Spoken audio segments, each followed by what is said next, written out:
The goal today is actually to build some skill trees. Obviously, we're not going to be so much coding as mapping, but turns out the whole point of these skill trees is to create a way for people to define and transfer like sort of skill or expertise based badges to each other based on their shared work on things or learning from the publications that experts have created.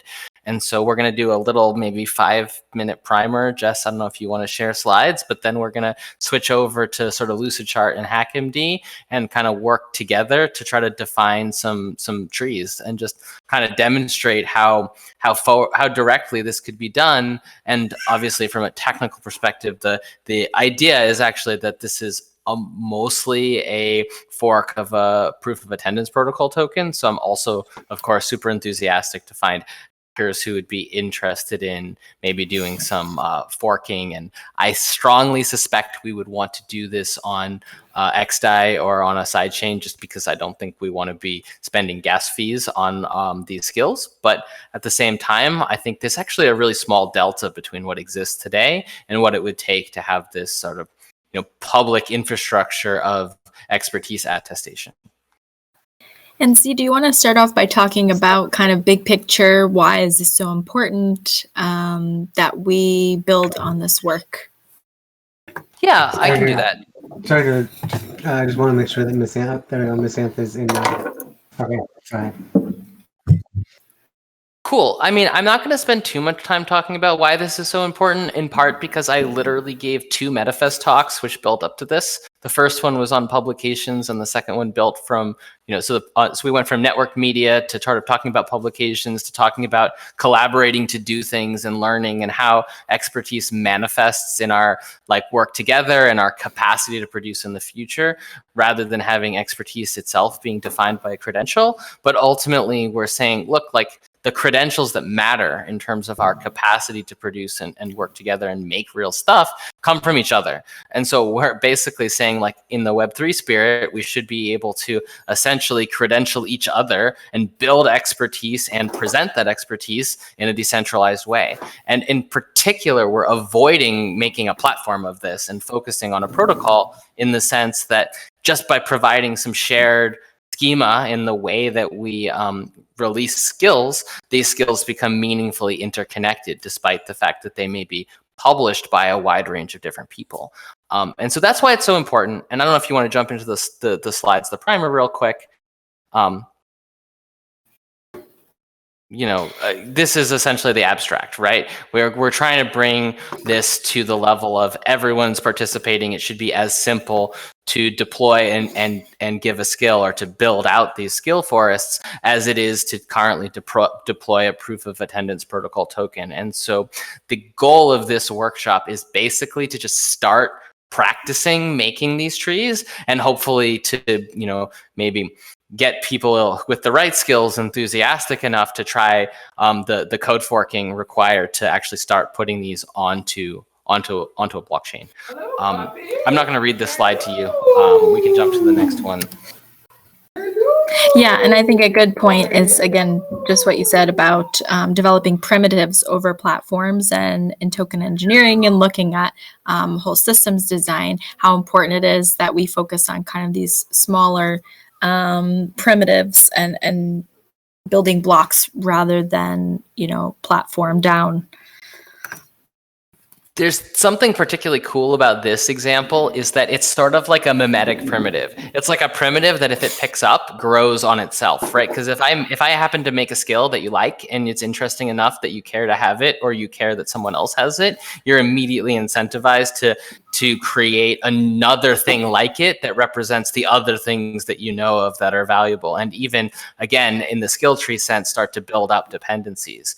And so, we see this in video games. We've talked about it in MetaGame, and really a lot of effort has gone into the sort of individual group starting to define what their skill trees might look like. And what we're kind of doing is the opposite, as opposed to the top-down skill tree definition, or even the middle-down skill tree definition that comes from a specific community.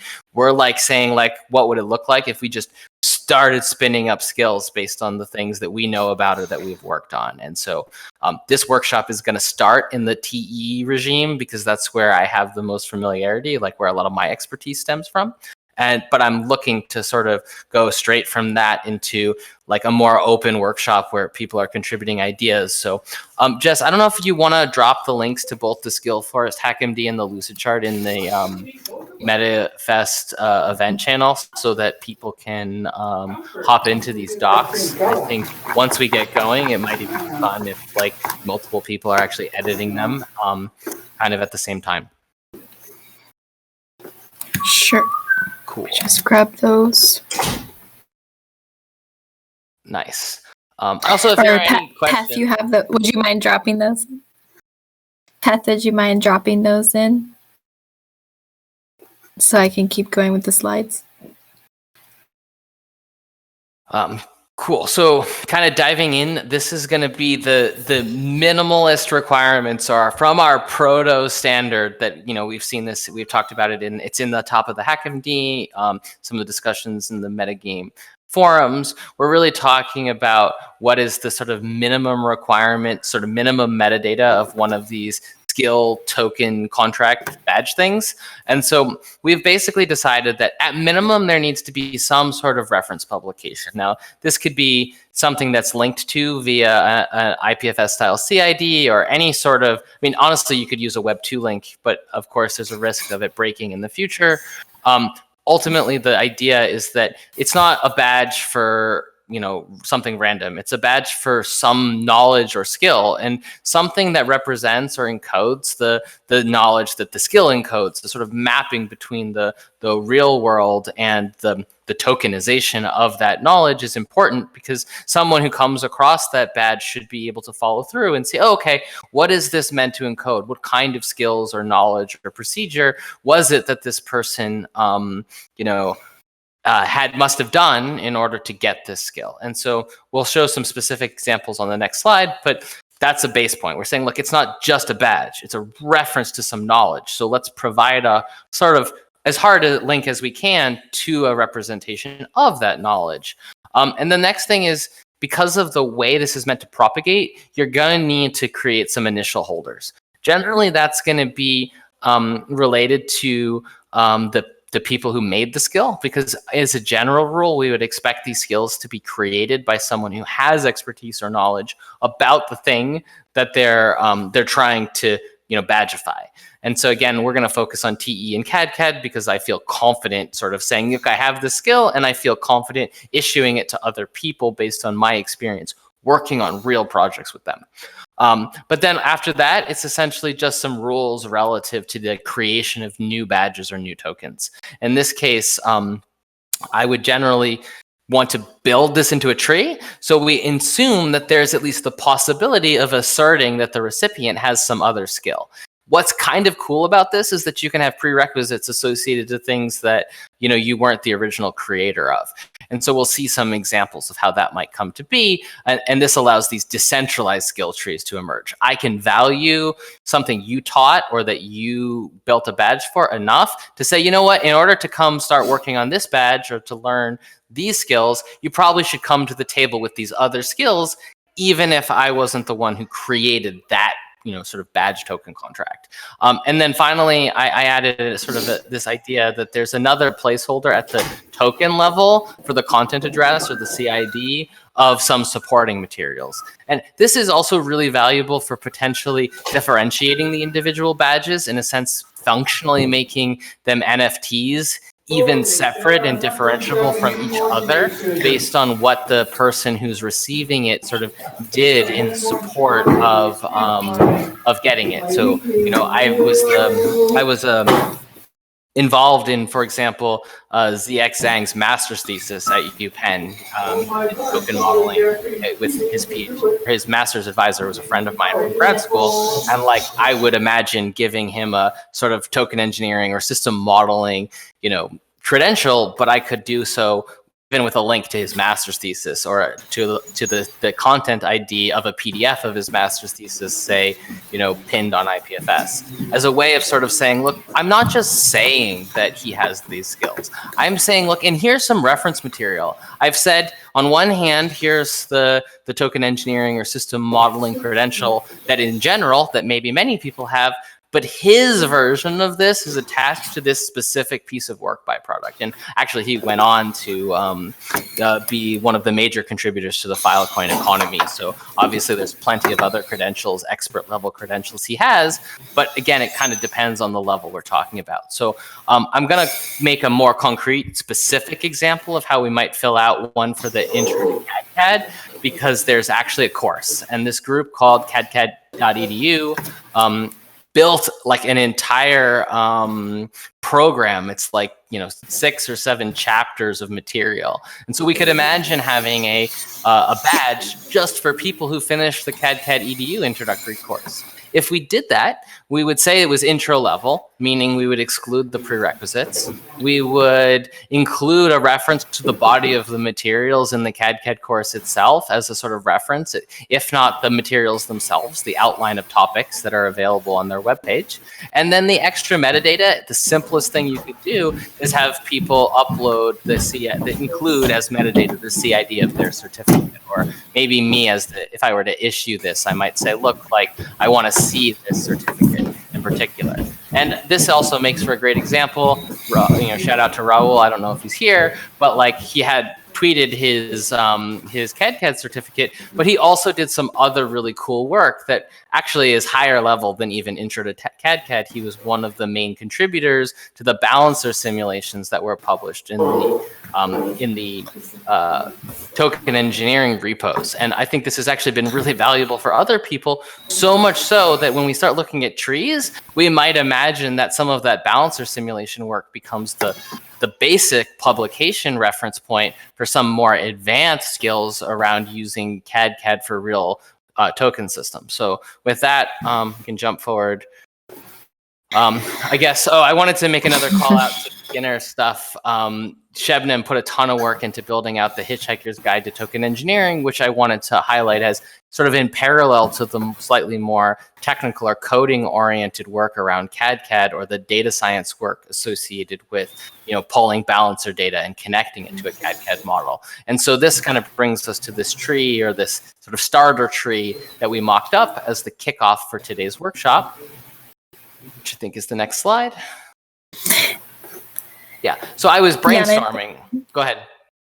I was going to say, and what we were talking about in all of this, and this whole process of, Shebnem says we're building the roads, the car, figuring out how to drive and handing out driver's license. So just that this work, we're as we are learning, developing standards as well to certify this education via badges or, skill trees. Yeah, so that sort of mock-up, that's what you would find if you click through to the Lucid Chart. It's not fleshed out. It's not fleshed out on purpose, because my idea here is that although I can, and Jess can, and several of you guys who have worked in the TE community might be able to help map out some trees we wanted to make sure that this was inclusive. So I really don't care what particular part of the token tree or skill tree forest we want to build out. But the idea here is that we can sort of demonstrate kind of to each other that there's this big web of skills that we're all using, and that they can be interconnected to each other. And maybe as you go up higher, there's more specialization, because it's sometimes not realistic to be an expert in all the things. You can kind of make the track a little bit more visible. And so I was envisioning sort of looking at intro to CAD/CAD and the Hitchhiker's Guide to Token Engineering, and the sort of possibly some data science for token engineering as individual sub elements that one could learn, and that you could possibly tie them together and get to something like the work from Raul that we used as an example on the balancer thing. And so even from there, like what's the higher level? I mentioned ZX literally was the lead on designing the economic components of the Filecoin economy, and that's clearly like an expert level thing, and it's not quite clear how to encode that higher up the stack expert level, but we kind of know that it makes sense to attach it to that like real world activity of designing, deploying, and maintaining a real crypto economic system, as distinct from the sort of Twitter talking head phenomena where there's a lot of people talking a lot about token design and governance and blah, blah, blah. Sometimes it's hard to tell apart the people who just talk about it on Twitter from maybe the not so loud people who are just busy doing it. And so one of my visions for the whole skill tree thing is to maybe make it a little bit more realistic for us to tell the difference through a fundamentally social means where these things propagate through people essentially building out skill trees based on their own experiences, working with each other, doing real stuff. So, and that's kind of the end of my mini lecture component here. I want to make sure that we have those links in the shared channel, because I think what we're going to do is put the HackMD probably up on the screen first, have a little bit more of a detailed look at the mocked up spec for the CAD one as a starting point, but then I'm open to sort of like kind of diving in together. So anyone can join the HackMD, make a subsection to, you can scroll down. This is the working HackMD from the sort of working group. It's got links, it's got people, it's got notes, some notes on the proposed schemas, some notes from different contributors' ideas. And now we get down to this sort of workshop skill tree hacking. And I wrote in this, gray bit, which is meant to represent the CAD example. Actually, I guess I'll just kind of go into it quickly. Same concepts that I discussed before, but now I've like written it up and said like, here's the actual content. And you can have a look at it yourself if you pull open the thing.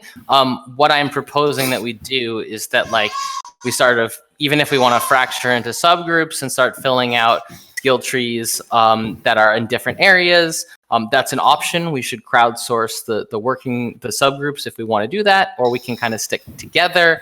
But this is just an example, right? Obviously, the end-all be-all isn't the CAD badge. The idea is that you all have expertise, you've all done projects together, and we want to try to codify or discover this minimal piece of information required for us to sort of propagate these, expertise representations. So maybe actually we pause for a Q&A, talk about breaking things up. This is way more Jess's territory. I talk too much. She facilitates very well. Sure. So I've dropped the links in the public and hack along channels. So hopefully everyone can access. And yeah, let's go ahead and just take a round for maybe a couple of questions, and then we can jump into, while people are pulling up these links, we can have a few questions, and then we can jump into the Lucid Chart and looking at building some trees together. So does anybody have a question for Z, or kind of general question on the topic, or anything that they would really, really love to cover and explore in this workshop while we're here?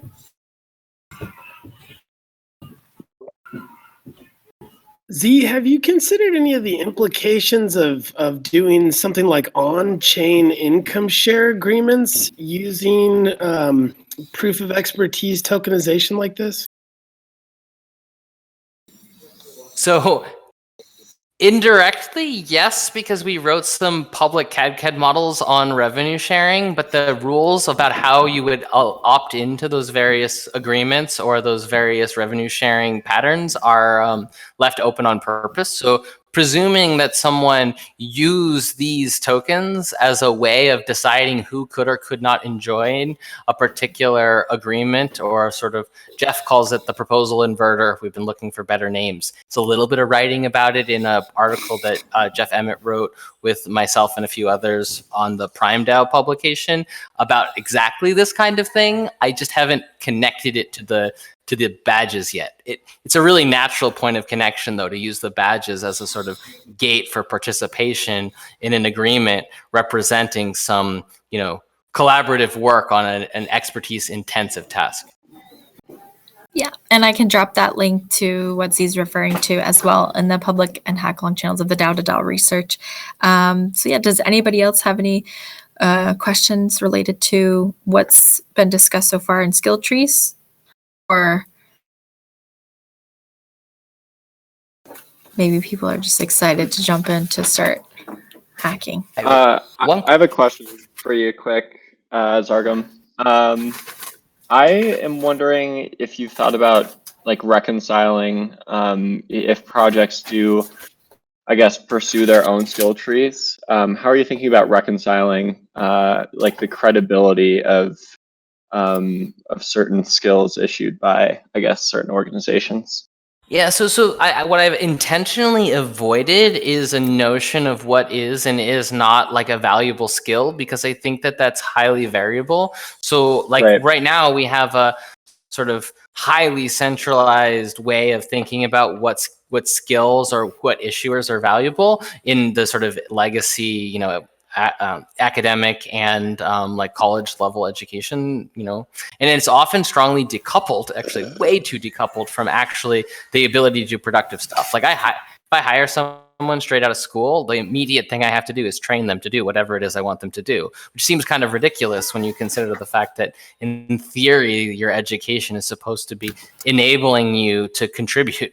So, the idea here is that depending on the context and what you're trying to do, which skills might be really relevant. And so on one hand, you might perceive, again, locally as a consumer of these credentials, you might perceive a large swath of the potential credentials like useless to you. But on the other hand, the subset that are valuable to you related to the kind of productive work you're trying to accomplish might be conversely not valuable to someone else. And so in a sense, I expect that, yes, okay, maybe a lot of crappy things get published and maybe someone spams out too many of them and they're not valuable because people see that there are so many issuees, or maybe they interacted with someone who had it and they couldn't do anything.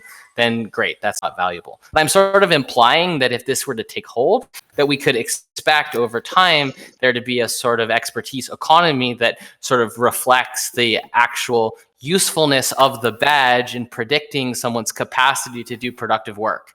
And so if we view it as that, what we're really doing is talking about a not directly financial economy. We're talking about really a very old expertise economy that stems fundamentally from something like a scalable version of a mentor apprentice or guild model, where you say, look, like, how do you get the accreditation? Well, someone who has it gave it to you. Well, and when they did that, they kind of theoretically at least validated, or at least claimed, that you have the skills, the expertise, or the capacity that is in that base publication. That part of the reason we've required that is it's not just a badge like ta-da, it's a badge. I get it, it might have some meaning, but also you should be able to go back and see, oh, okay, this isn't just a claim at the level of the token, it's a claim at the level of, here are the specific things that this claim represents skill-wise. Yeah, I think you absolutely have to evidence what the skills are that are being distributed. With that, that contributors' contributions. Right. So each skill, even if it's in the same skill, a token from the same skill, or a badge from the same skill contract, may actually be truly an NFT insofar as one piece of metadata is the specific actor who issued it to you. So if there are many people who have the skill now, there might still be some difference between, way people perceive something coming from one identity or another, which again, you can trace the graph effectively and look at the level of expertise of the issuer. Additionally, you can look at, presumably follow through to the content that's the substantiation of that person. And this goes back to, I hate to say it, some of the academic models where your advisor matters, and the content of your master's thesis in the example of ZX matters. It's still a master's from the University of Pennsylvania, and it's still got some aspects that are the same for everyone who has one, but even even still, if you chose to dig into it,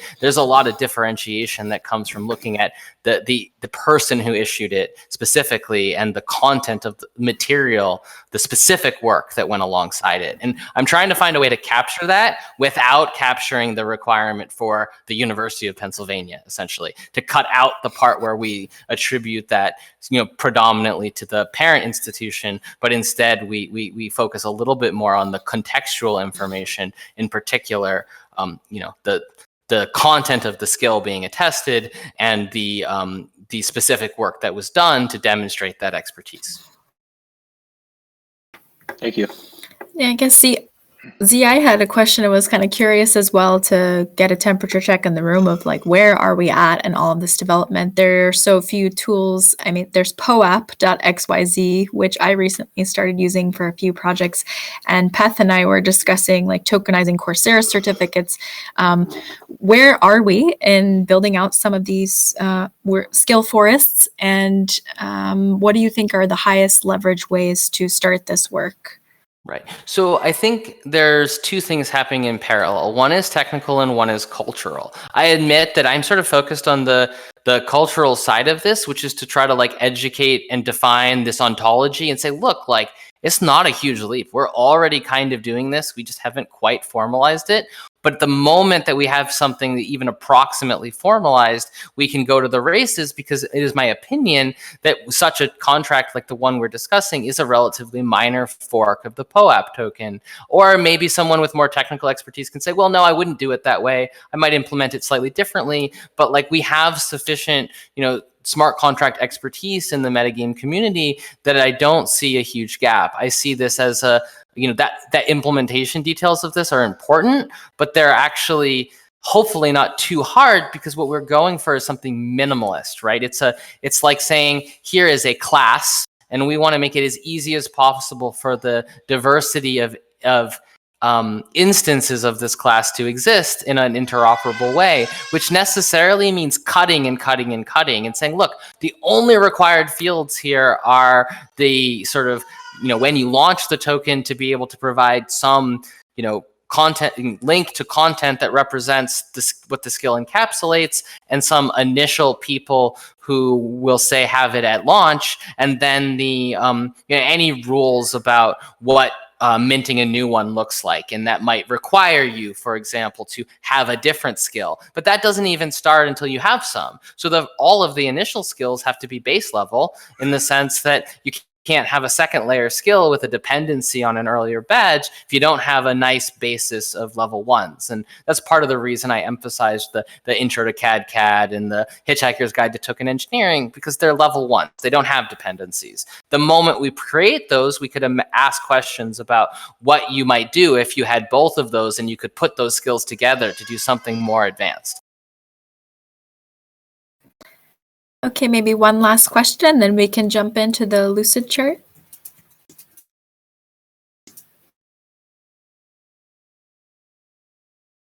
Well, let me ask a question of this group. Like, is there anybody here who is interested in or wants to push on the sort of implementation side? Because I would be more than happy to participate in sort of the initialization of one or two of the skills if somebody was interested in doing the code forking. I know that from this workshop's perspective, my aim had been to like help motivate this by looking at skill tree definition, because everything I've seen points to the fact that a lot of people have a lot of ideas about what belongs in these trees. And so I was hoping that the exercise of building trees would be motivational, but also really, in a way, specification of what the initial skill forest might look like. So, yeah.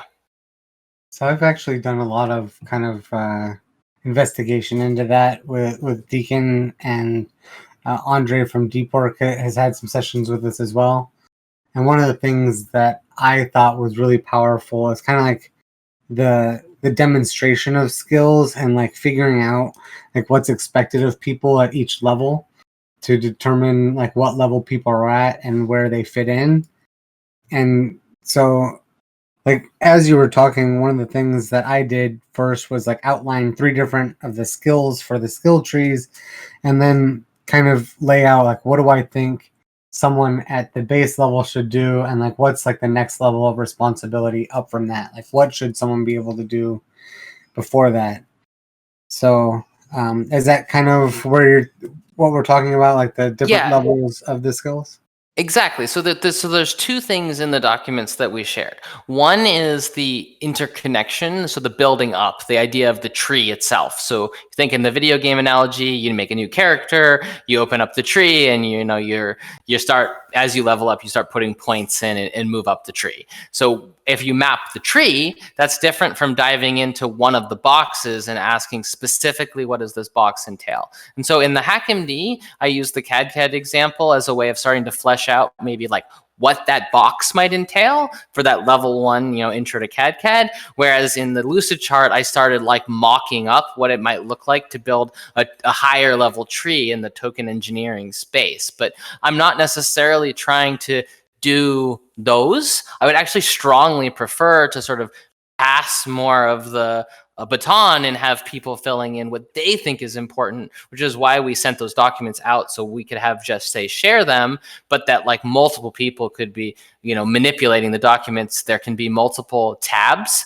in the Lucid Chart, meaning we might have a TE one that a couple people want to hack on and fill in, and we could also have something more related to design, which is I think the deep work category, or more. And again, the goal is not so much to present as to sort of capture the things that people are excited about so that we could drive this forward. And like I said, I tend to be guilty of talking too much. So Jess is the facilitator, and it should be her job to tell me to shut up.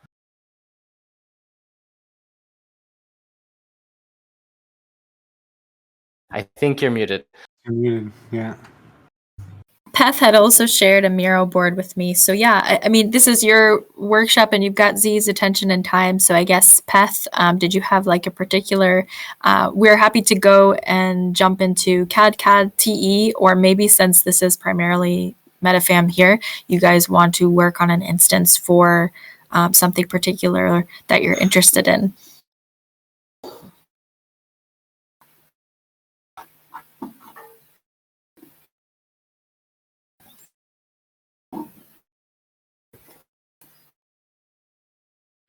Can you guys hear Peth, or?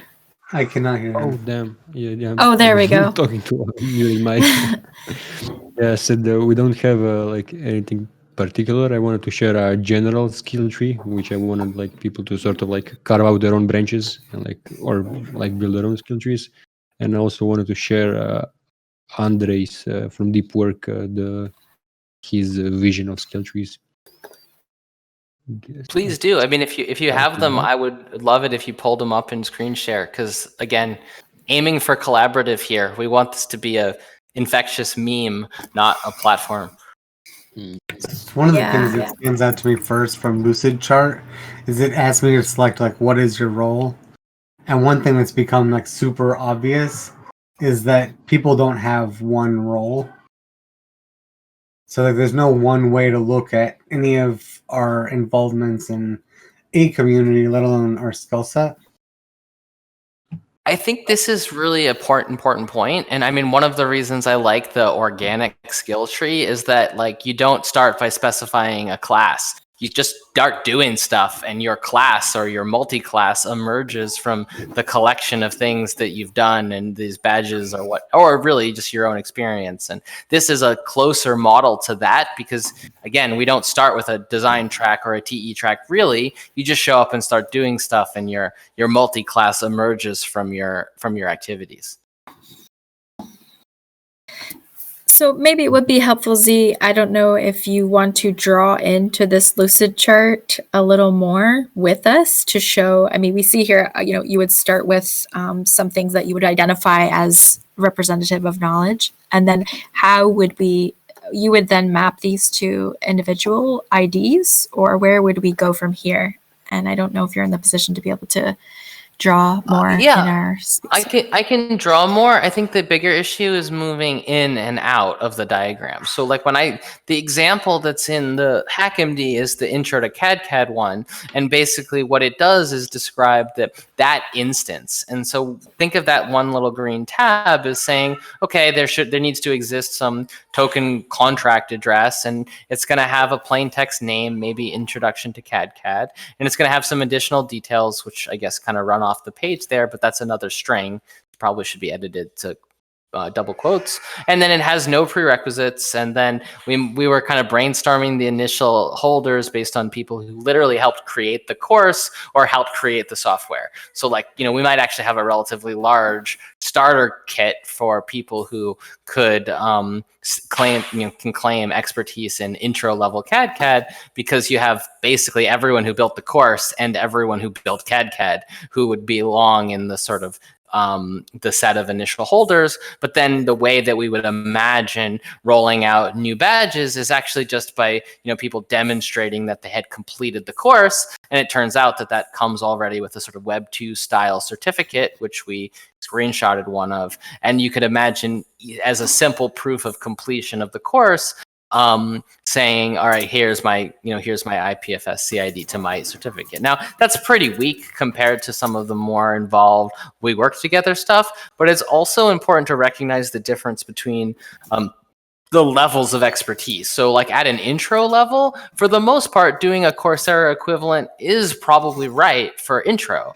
As you get to intermediate, there starts to be a more practical component where you're saying, look, I did something. Maybe it wasn't the super expert advanced thing, but I did some real thing, and I can attach my application of the knowledge to this real project to sort of create a representation of at least like mid-level expertise. And then, as my experience is that the sort of most expert people are solving some of the most open-ended problems, and they're the hardest to conform to a specific schema. So it might be like, in ZX's case, it might be a question of saying like, look, like his intermediate level is attached to his master's thesis work, but his master's level is attached to his work on Filecoin, and finding a way to sort of like tether the claim of expertise to that real project that people could like look at and say, wow, that's this, big working ecosystem, a lot of moving parts. And the person who was, the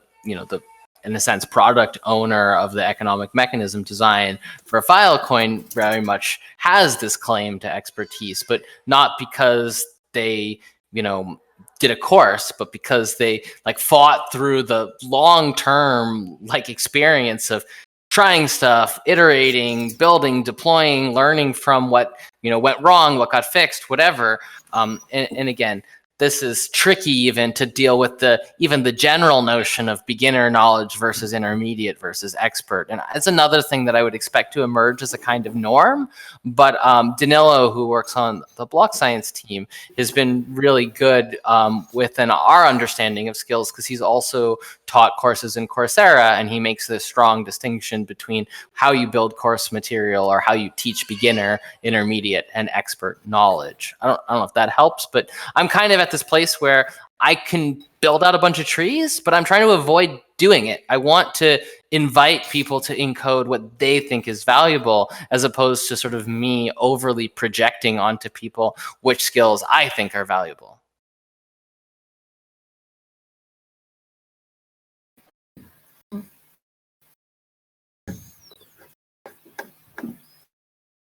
So we need like a mode of collaboration, and kind of this is where I'm pointing to you, Jess, to sort of like, what do you think is the best way? We want to give one other person a lead and then just pass the lead around the room, give people a chance to do a little bit of mocking up and talking about it. Sure. I'm kind of interested to hear as well, since we have Sean Anderson here, who is a very talented data scientist and modeler. If you had any thoughts, Sean, or have played a little bit with looking at skill trees and the tokenization of expertise, any thoughts you have, or meanwhile, if people want to jump into the Lucid Chart and sketch a bit, even if it's for MetaGame or another project that you have knowledge in, we would love to see some people getting active in here. Hey, Jess.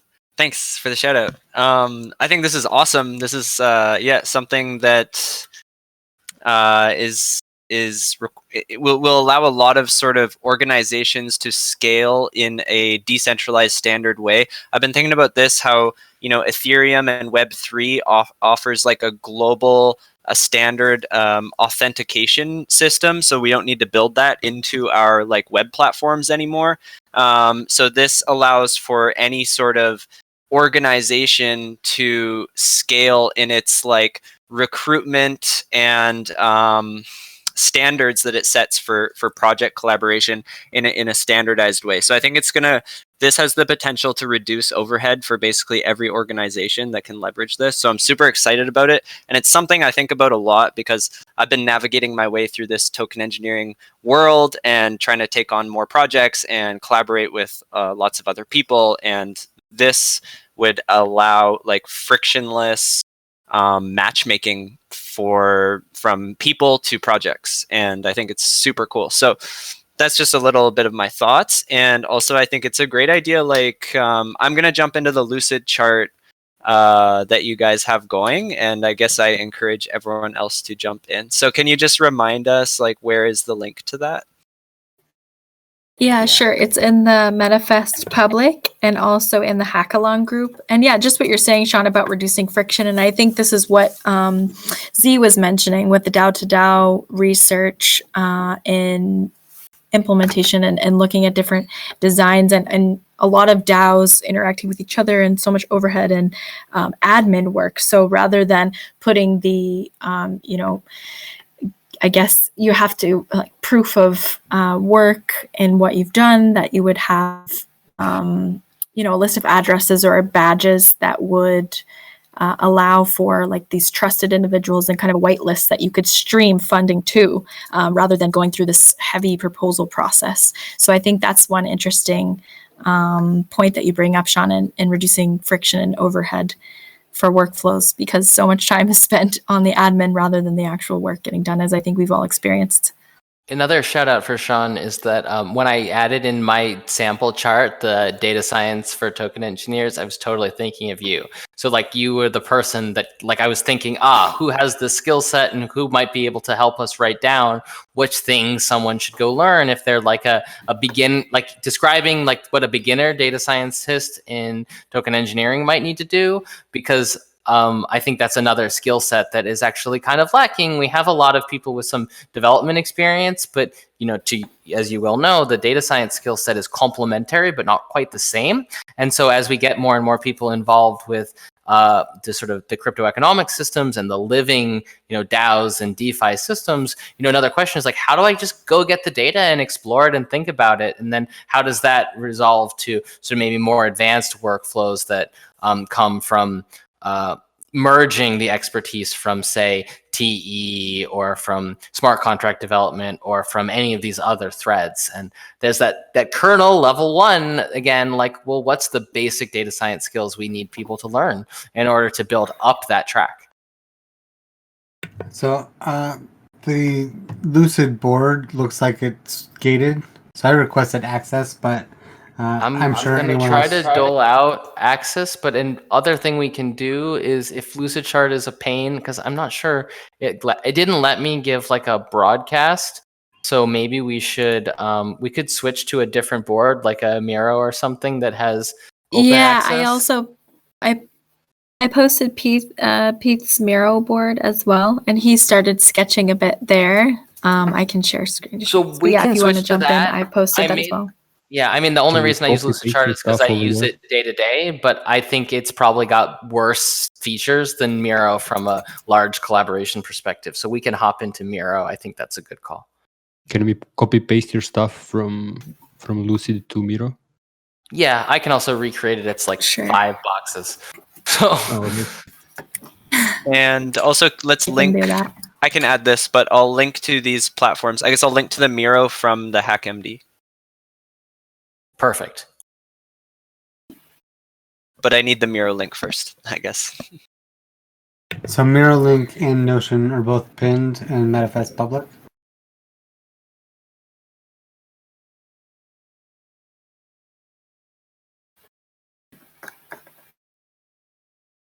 I'll also send you a short link, Sean, via Telegram.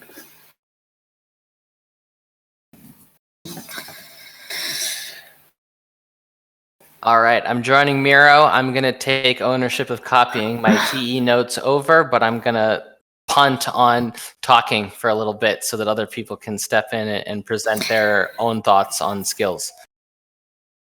Peth, do you want to share what you've got on this board so far? I love your forest and your metaverse going on over here. I haven't looked too closely yet. Yeah, give me a second. I was just writing in the ops channel. Also, can you check if the mirror board the hack is along channel. open? Because I just requested access. I think it's open. Like the link. Yeah, it says that the link can. Oh edit. no, here. Oh, the invite link. Yeah. And that one's pinned? Not sure. I just posted it in Hackalong, although Jessica posted it above.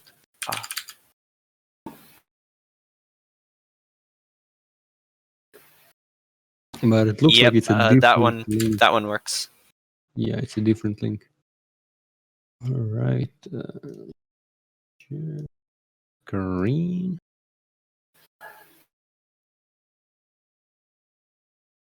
There we go. So you can see like the main tree here, which is like I just copied all of the like different domains from like marketing and different subdomains, and these are like completely different skill trees built by other people. So what you can do is either like be like, okay, I know about like front end, and then just zoom in here and just write like make a branch out of here, like going into details. Okay, you can go here, like first start with this, then go do that, like just write out the front end development branch.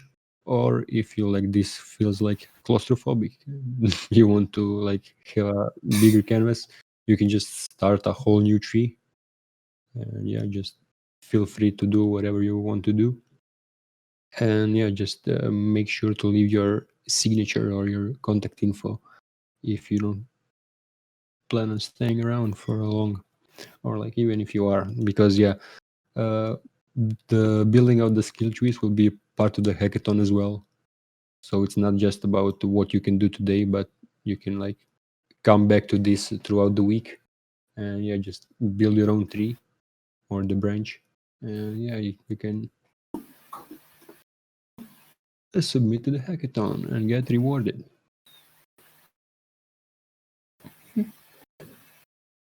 So yeah, this is an interesting one here with some of the blockchain sets that somebody has done. You know who did this one, Pete?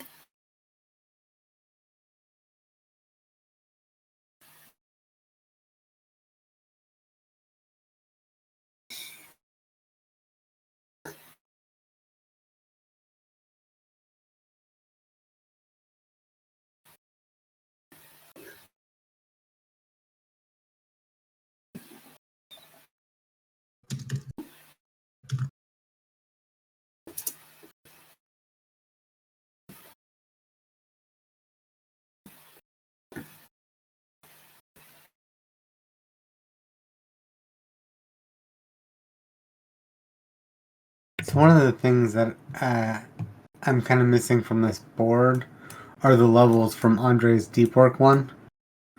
So I know that's kind of what we're talking about now, but I don't really see that. So specifically, what I'm talking about is like these are like the individual skills, but for something like a builder, like the levels of skills are a little bit more generic.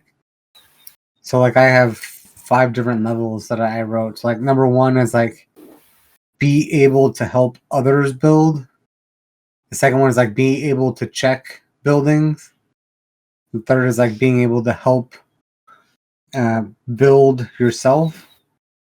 And another one is like being able to sign off PRs. So like being able to like authorize or authenticate other people's builds.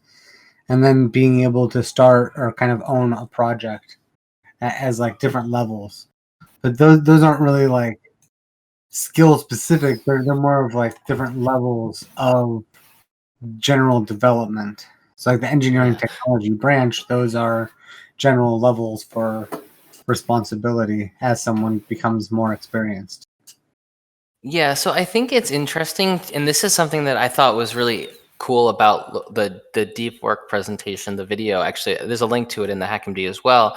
Is sort of looking at the difference between your badges that represent your capabilities, and those capabilities might include the higher levels versus your function.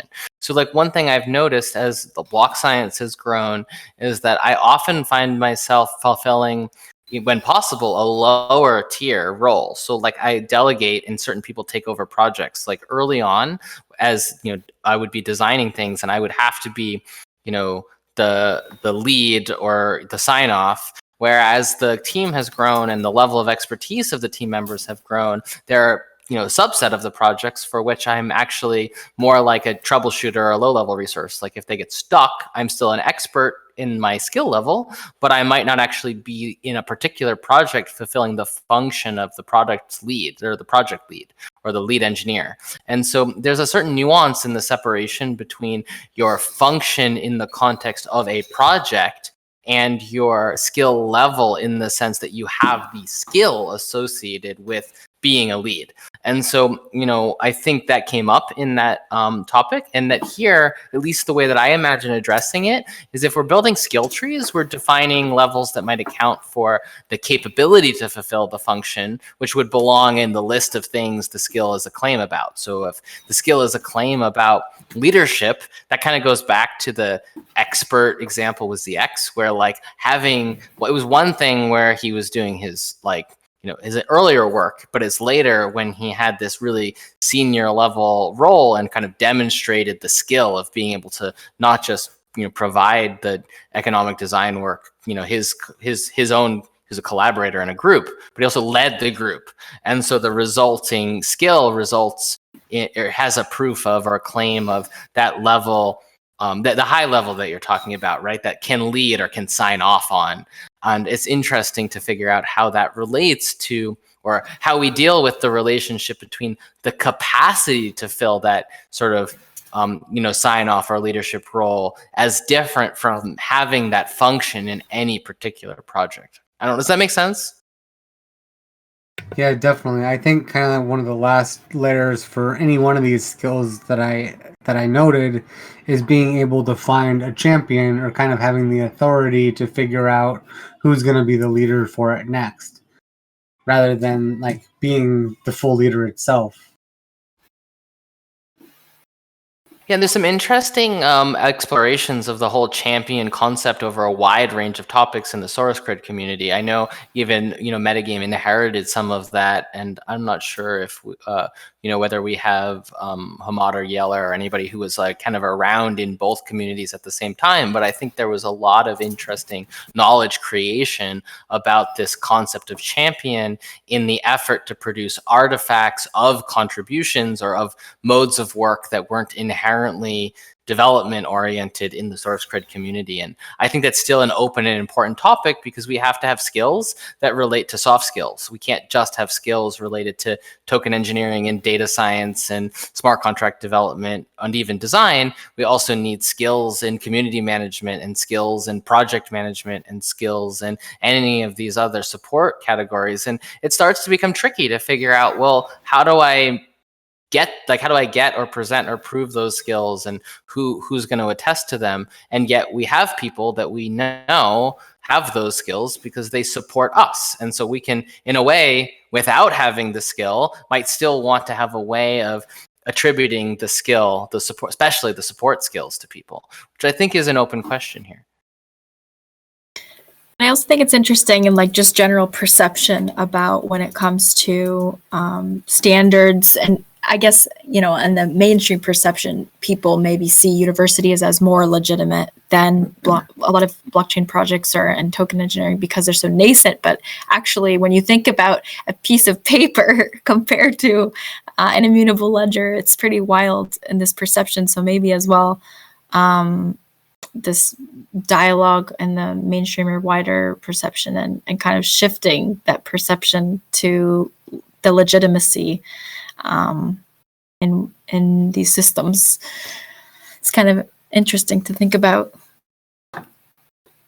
And also maybe a capability, what about some kind of a mechanism, almost like a multi-sig, where these verifiers could, if a certain number of them attest to a skill, that perhaps that could be seen as like leveling up or more legitimate, or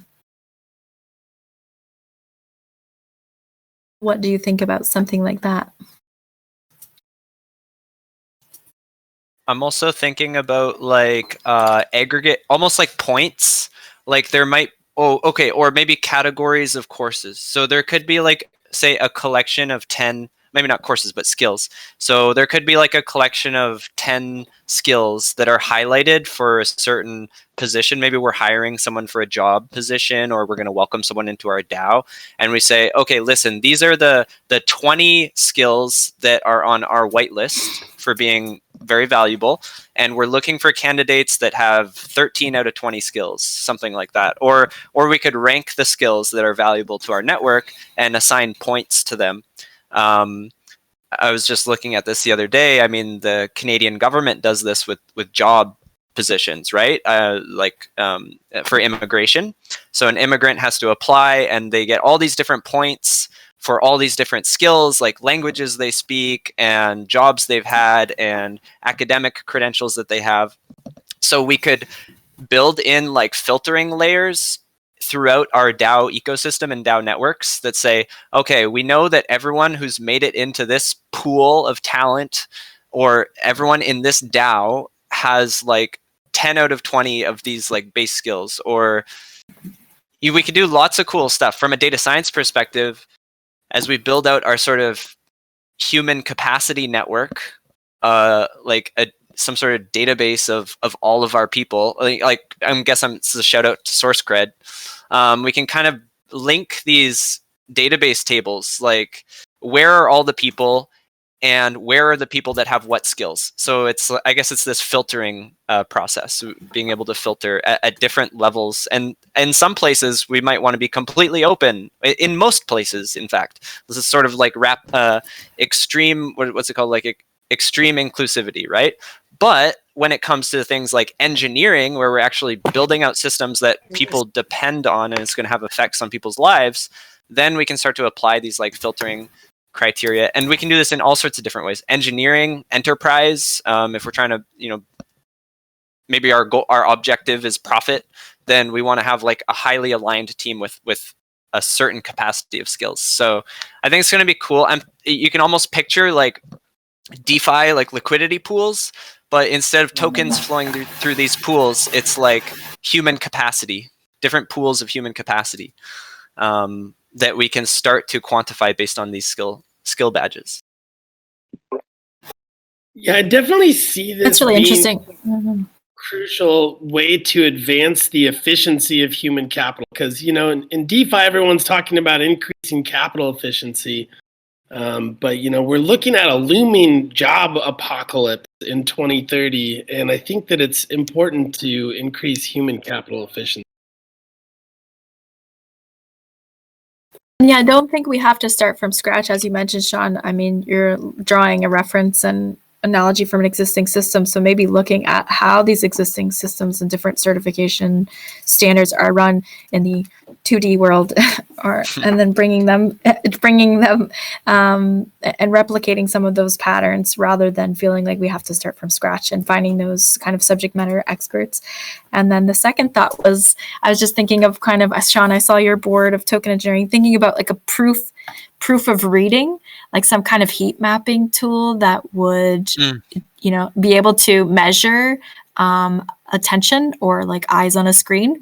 I have a marketing background, so heat mapping is used, but maybe we could do heat mapping to form like proof of having read academic papers or articles, and then create that as one of the layers in the CID. Create a CID from some kind of heat mapping. That's awesome. Wait, what's the CID? Oh, credential. No, is this the credential? Content ID. Content ID Oh, is yeah. what So Zartler's been calling. Yeah, a quick point. So I've been using the term CID. So CID is like the content address. It's basically the unique identifier of an object in the IPFS land. Although we don't necessarily have to think of it from a storage on Filecoin or from a storage on any particular platform perspective, the CID is the content identifier, meaning that whenever we talk about publications or references to documents, what we would by default we would do is name them according to this content addressing standard that we would use, which allows you to look something up. Now, on one hand, it may not always be available, meaning if you go to look it up and it's not like, if it is stored through an IPFS means and there's not someone pinning it or making it available through a gateway or hosting it on a node, you might not be able to get it. So there's a second layer question of, okay, but where are these things available from? You can still treat that like a checksum. So there's no way to sort of spoof the thing that you said this was. So if someone says, hey, I looked up the skill and I don't have the data, they could just email someone and go, hey, like, do you have the spec for that skill, and they send them the file, you could literally check via CID that in fact they haven't given you the wrong file. So there's a nuance to the use of CID, which basically says not so much using IPFS necessarily as transport or storage even, you're just using it as a naming convention or a checksumming convention for content. And then what infrastructure you use to service the requests for that data doesn't really matter, because I could literally like snail mail you a flash drive with the file on it and you'd still be able to check the CID match of the skill.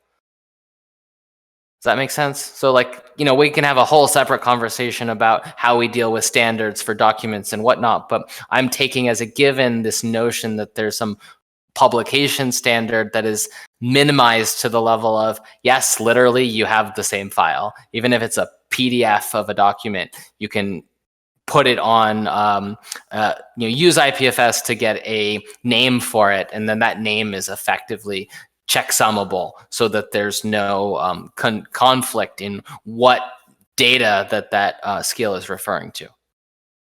Similar to how we talk about NFTs and the artwork for the NFTs and some of the other conversations that are going on. Yeah, I can take a picture of my fake university degree that I bought on Khao San Road in Bangkok and then create a CID for that. So yeah, could we talk a little bit about modeling some of these systems, or where we could identify attack vectors and maybe how ID works into this?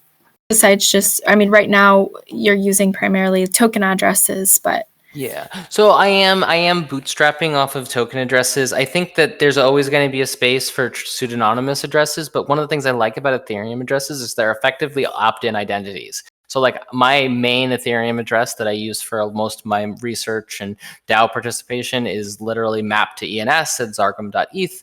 I present it as a facet of myself. So if you think about the identity as sort of intersectional, you may have many components of identity. I have a professional identity, a family identity. I have an Ethereum identity, and in particular a public Ethereum identity, which services me in my participation with the Web3 community. But I am choosing what I present. So the skill trees are part of my choice to present aspects of myself in this space. It's not a replacement for my identity. Rather, it is a slice of my identity that I have chosen to have through interaction with others. And I think that's a really good model for identity, not in the sense that it's all inclusive, but in the sense that it's really useful.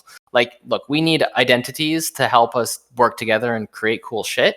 And some of those identities are, they come with a lot of different baggage. We have email addresses as proxies for identity. We have our Ethereum addresses. We have our, legal names in the jurisdictions that we live in. But what I'm kind of getting at here is slightly sidestepping the problem of universal identity and just saying, like, your Ethereum address is a productive or useful identity in your relationship with a DAO, in a relationship with your collaborators or anyone that you're interacting with, say, MetaGame in. And so rather than fuss over what identity, we simply say, look, it's your choice. You created an address. It's technically pseudonymous. Insofar as you choose to build up an identity around that address, that's pretty hard to fake, right? If you have a long history of activity and interaction with other people and skills that are tied to things you've actually done, there's really no way to spam one of those into existence, or to create, and maintaining many of them is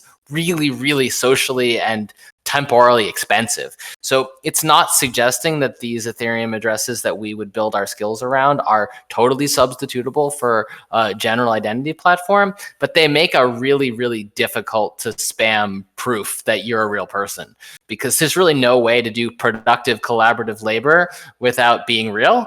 And in fact, one would argue that this is the way our underlying social ontology works already. The people that you trust the most are the people that you've done stuff with, you've spent time with, and you've accomplished things together. You have relied on them and they have relied on you.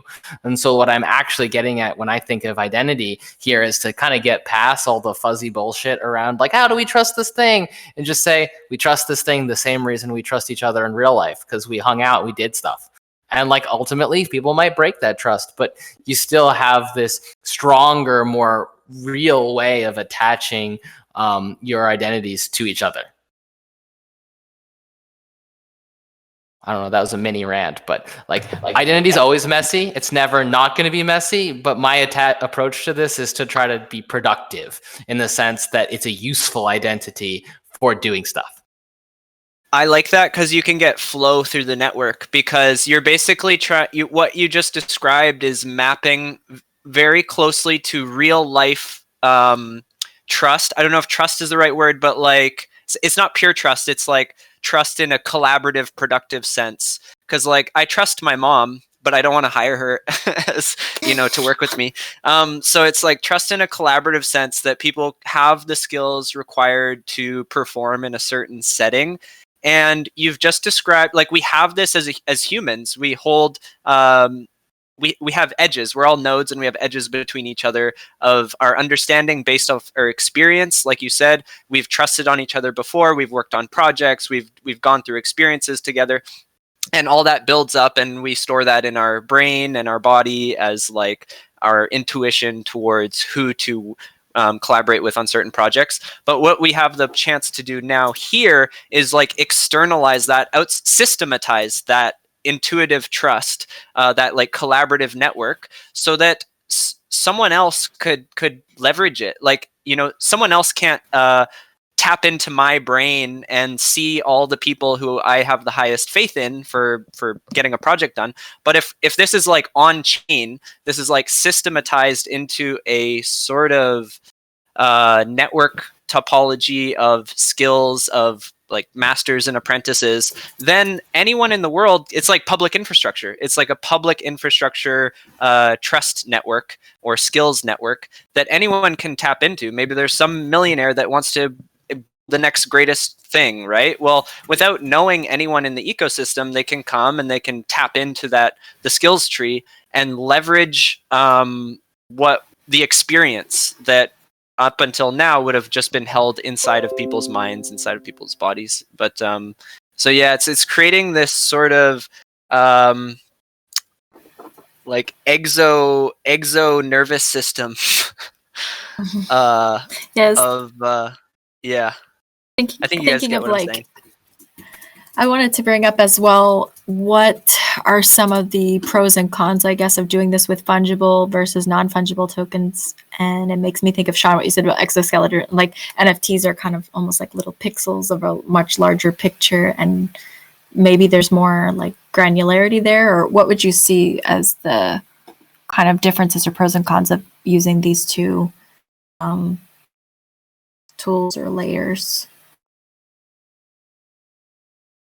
And what do you mean pros and cons, and which tools? I mean, there are probably a lot more benefits of using non-fungible tokens, because I've seen some people maybe trying to tokenize skills and with with fungible tokens? I think it may be, I'm not sure whether we're talking about fungibility. I mean, the way that we're framing things are kind of inherently non-fungible because they have metadata. And the moment you have metadata, even if some of the tokens are semi-fungible in the sense that we all have the same, we have an instance of a token from that badge contract, which means they're sort of non-fungible in the sense that if we just look at who has them, then we would see that they were the same. But then on the other hand, if we saw them the moment we inspect the metadata and the metadata differs, then at that point it's clearly non-fungible in the sense that mine and yours aren't substitutable because mine has a record about the things that I did and yours has a record about the things that you did and with whom you did them. I think it's a territory where we're not quite using the concept non-fungible, fungible. It's probably better to think of them as non-fungible, but up to the point that, say, the Intro to CAD course is the same for everyone who does the course, that's pretty close to fungible. It's mostly substitutable if you say, well, it's an intro-level course. Basically, everyone who took the intro-level course is reasonably expected to have the same base-level skills. It's pretty commoditized. As you go up through intermediate and master-level things, or expert level things, or maybe we have intermediate and expert then master or whatever, they become decreasingly fungible because it's more attached to the specific thing you did and the specific people you did it with. And so I think that it's neither fungible nor non-fungible. It's just, let's say, contextual. Maybe that's the better way to put it. They're contextual tokens.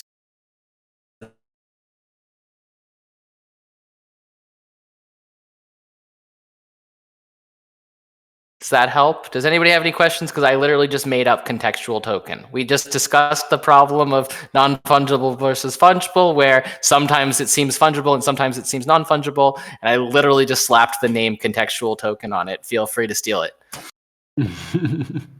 Yeah, I love the idea. I think I would go with context-aware NFT, something like that. But I love the idea of having context baked into the metadata so that these are these essentially, you summed it up. But I think an important concept, there's two core concepts. So one, we were touching on fungibility versus non-fungibility.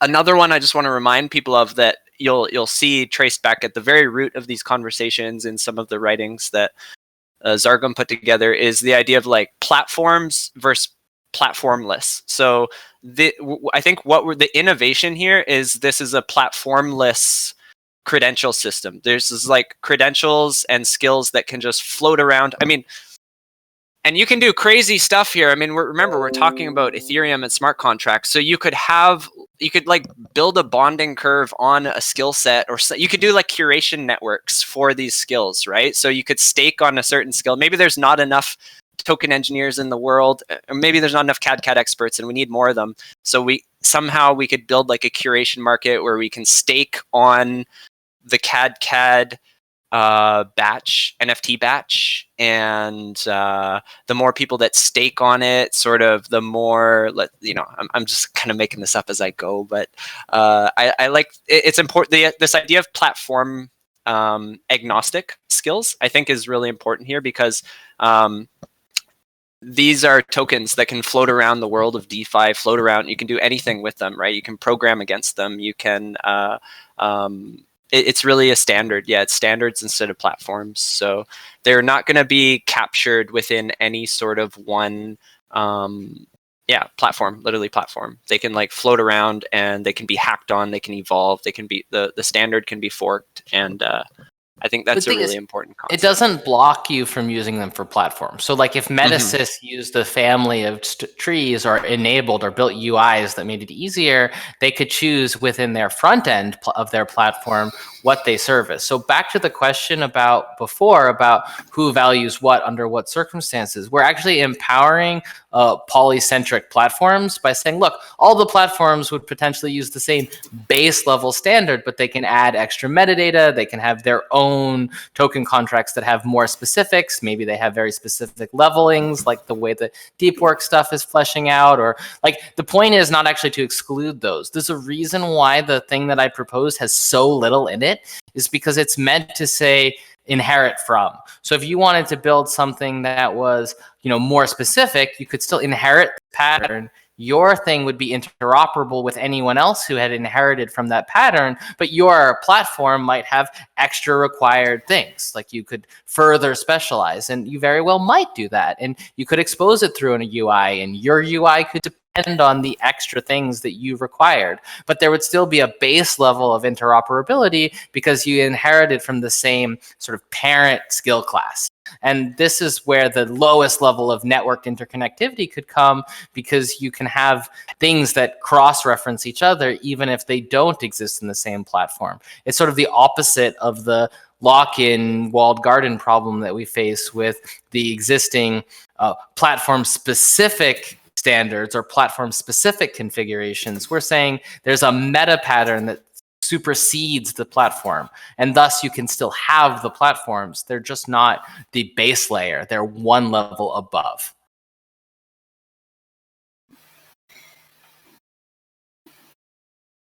I don't know if you want to share a little bit about Shebnem's working on this. I wish she was here, and Tanner more about the publishing aspect and gating for information.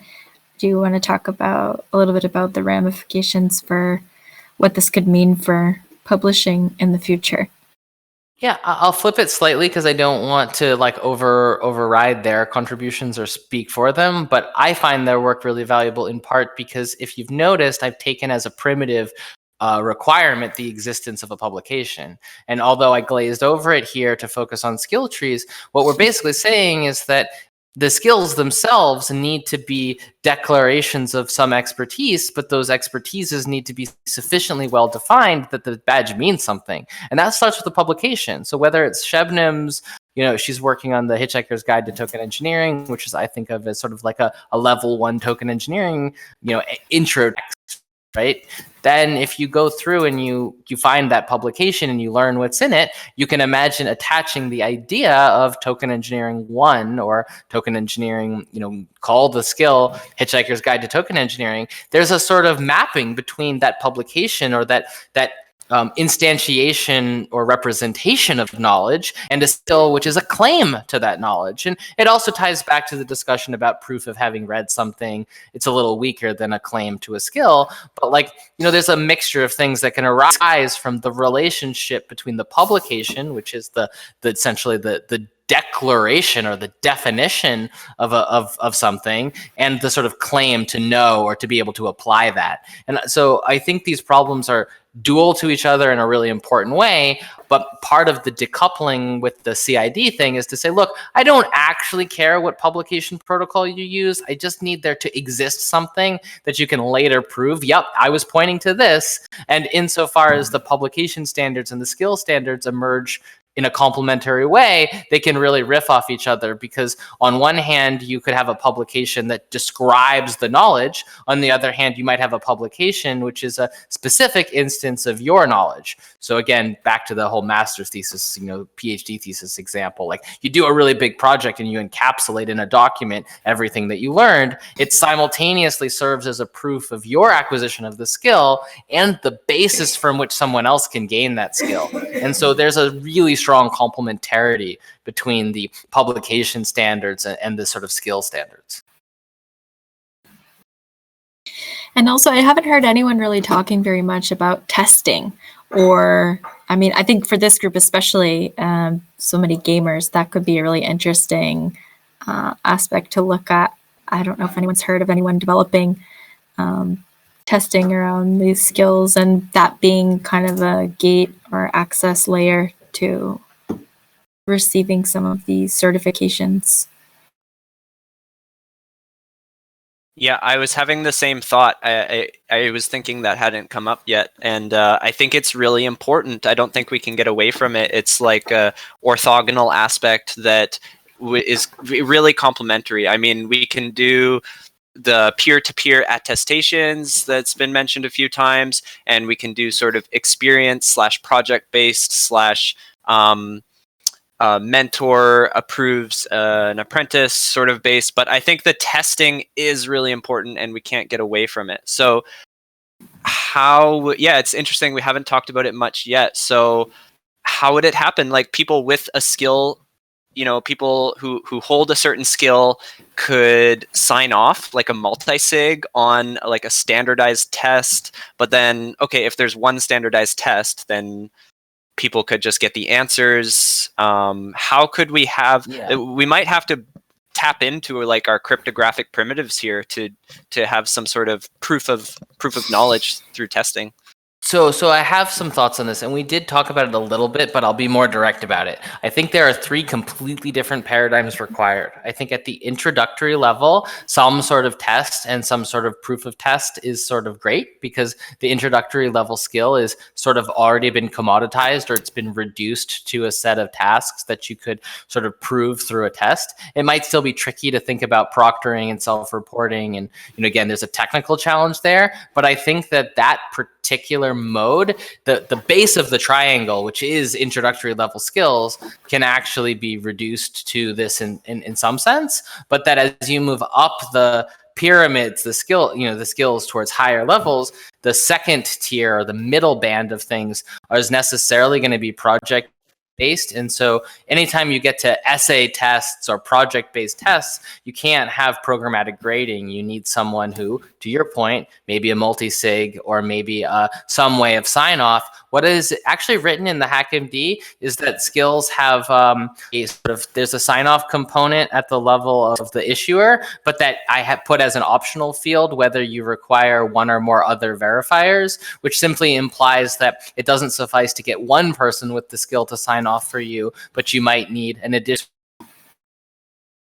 to sign off in order to get it, which basically creates a sort of, it's more difficult to get it to be like faked. That if you learned something that was at the intermediate level that had a practical component to it, you might actually have 2 or 3 people review that before you could get issued the token. At the level of expertise, though, I think it's really challenging because, when I've been using this recurring example of my former student who went on to do a bunch of really great design work, even as a collaborator on the project that he led, I can't ever totally attest to that skill because in a sense he led that project. So on one hand, I have sort of led big projects before and thus would potentially claim the sort of this expert level skill. But then even in evaluating someone else's expertise level, again, that's like this odd kind of going back to this old guild-like model, like how does the apprentice also become a master? Well, it's not quite someone above you. It's like getting to the level of someone else. And that's even trickier to figure out because you don't want it to propagate too fast. You would actually expect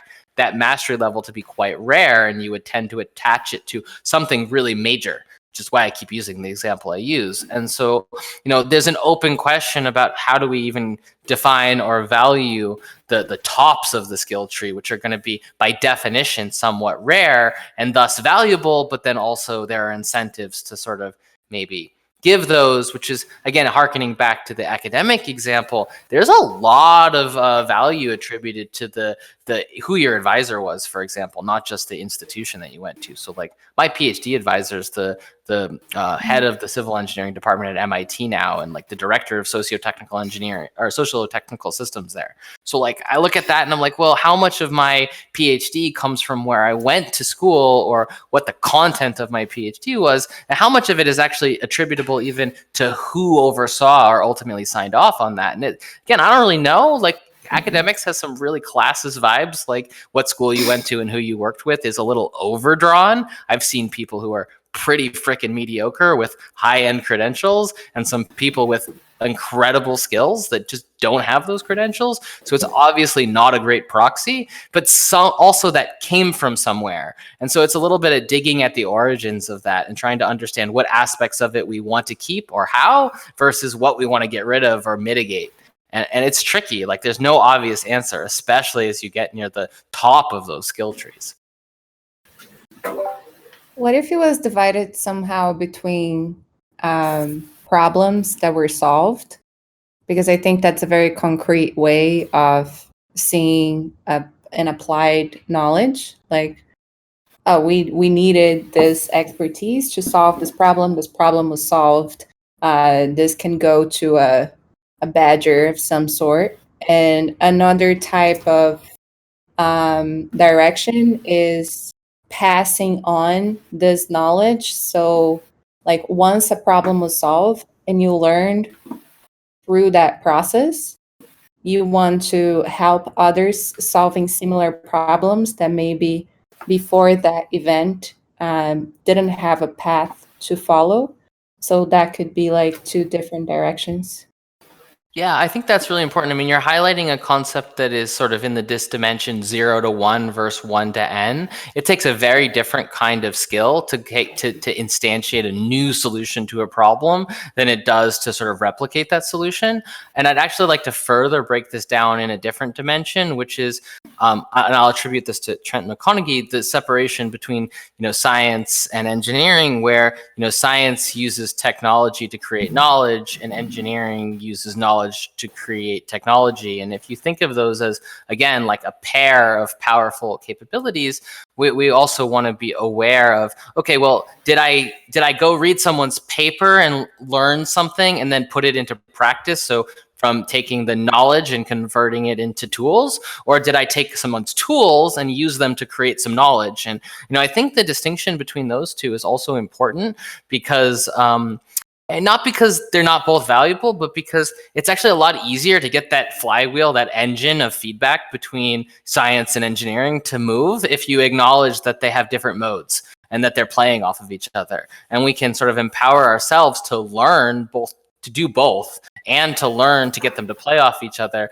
if we're a little more explicit about that. And I kind of think that goes along with the 0 to 1 stuff too. I don't know, I mean, what people think. It's just, this is sort of a brainstorming based on experience.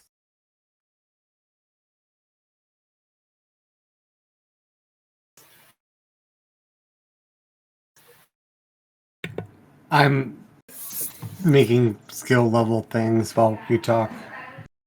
No worries, that was the point. I think we only have like 4 minutes. I'm hoping that this, obviously to Pete's point, like this is like a running thing. There's nothing about this that ends in these few minutes. It was really just out there to kind of, I don't know, like kind of build a community effort, because like literally by definition, this is not a thing that any one person can do. Obviously, we need people to like build some of the base level contracts, which again, we hope are relatively straightforward, at least initially. POCs are just forks of existing contracts, but that beyond that, honestly, most of the work is building out the standards and norms and using it. Because the more we use it, the more people will also use it, and this thing can propagate, because it's the underlying social graph that we're trying to capture. The technological component is intended to be minimalist.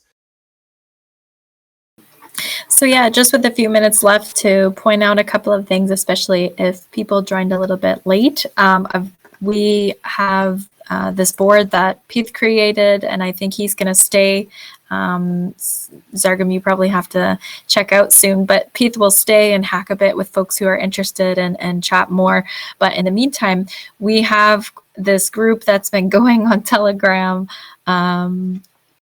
It's called Skill Forest. So I put a link there for people who are interested. Obviously, we want to, keep participation happening with MetaFest and the MetaGame Discord, but we have this alternate group that's been hacking for some time and has a lot of interesting minds and hearts in there. And then we have this HackMD link. And then if you haven't checked it out, this Deep Work skill tree video is a pretty fantastic setup that's also he shared in the HackMD. So there's some further resources and conversations to be had and links.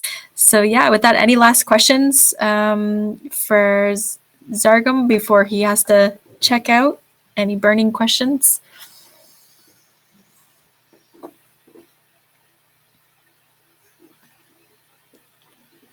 Okay. Oh.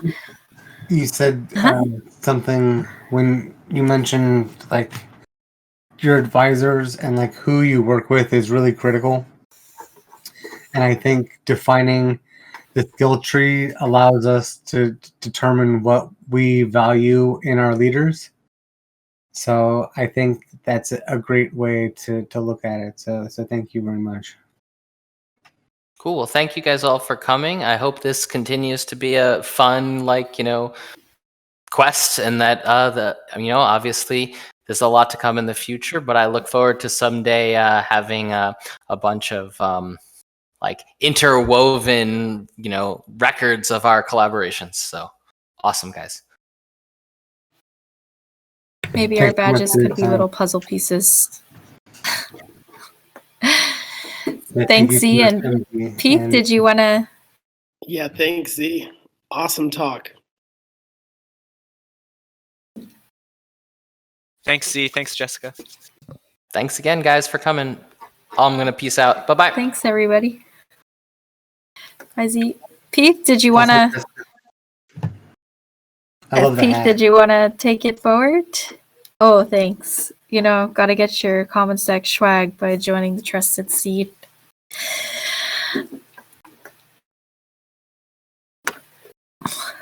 So yeah, very Yes, cool. ma'am. Pete, thanks for making this board for us. And